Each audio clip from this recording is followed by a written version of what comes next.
گردبوونەوەی جوتیارانی ئەلبوو سەباحە لە سنووری قەزای خورمات و دژی تافۆکردنی زەویەکانیان لەلایەن دوو کەسەوە لە بەردەم بینایی قایمقامێتی قەزاکە گردبوونەوە.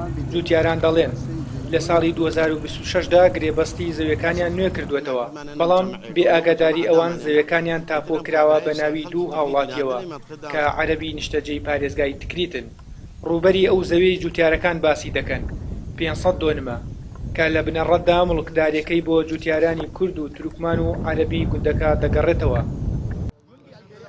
من بە شخصی خۆم بە بەم زەلامەتانێ وایە سیاوە لە بەردەمتانە، وەڵڵاهی دەبابە بێرن بیکەنەبان لەشم من دەرناچم. ئەمە عەرزی خۆمانە کاگە، خۆ دزیمان نەکردە، حکومەت دایە پێمان، حکومەت بە شخصی خۆی دایە پێمان. تو دوای 23 ساڵ هاتیتە بۆ ئەیراگا تاپۆیەکت بۆم هاوردا دەڵێ ئەمە هین خۆمە، ئەی بە لە 23 ساڵ بەلەوەی من خانی بکەم بیریتیا بکەم حەقلیتیا بکەم لەکوێ بیت کاگە. ئەمە هاتوونە کە لەیرە سکاڵا بکەین لەسەر ئەم کەسانە کە هاتوونە ئەڵێن ئەم عەرزە تاپۆیە لەسەرتان، بەڵام ئێمە بەڵگەمانێ ئێمە منەوە تا لە 15/4/61 کە باوکم وەریگرە تایسە من لە دایک نەویم ئەم زەوی هاوە دەستێمەوە دو ئەسا لە 2023 کە عەقدیان کرد بۆمان تازەیانەوە کرد تا ئیسە ئێمە ئەو زەویە لە هاوە دەستمانەوە هیچ کێشەمان نەوی، بەڵام ئیسە کابرای ڕاستۆبی ئەڵێکردنەوە تاپۆ ئەمە ئێمە گەرەکمانە ڕوون بێتەوە ئەم مەسەلە بۆ مامزە ئەم زەویە چۆن کراوەتە تاپۆ.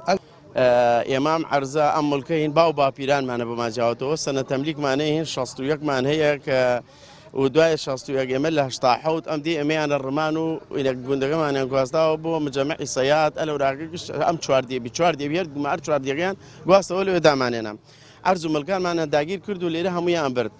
اینجا ئەمە کابرایەک هاتووە کاتی خۆی لاوزەوە لەوێ دانیشتا هاتە لەوێ دانیشتا دەور 500 دۆنمی کردێتە ناو خۆیەوە. قایمقامی قەزای خورمات و دەڵێت جوتیارەکان سکاڵای یاساییان تۆمار کردووە و ئێمە چاوەڕی وەڵامی دادگاین، دەشڵێت یاسا سەروەری هەمومانە.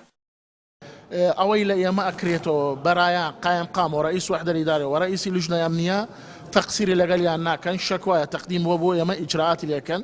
طبعا اتصالش کریا لەلایەن مەسئولێ گشت کەسەکان کورد و عەرەب و تورکمان، عین مەسئولەکانیش اتصالیان بە من بوو. ئەو مەوزوعە زۆر بۆ ئێمە بە تایبەتە چونکە خەڵکی خۆمان شاری خۆمان نابێت کەس استیولای بکە بە عەضەڵاتەوە هەر چی بێ تحت سلطة قانونە، نابێت یەکێ لە قانون بەرزتر بێ. زەوی گوندی ئەلبوو سەباح دەکەوێتە چوارچێوەی مادەی 140 دەستوری عێراقەوە.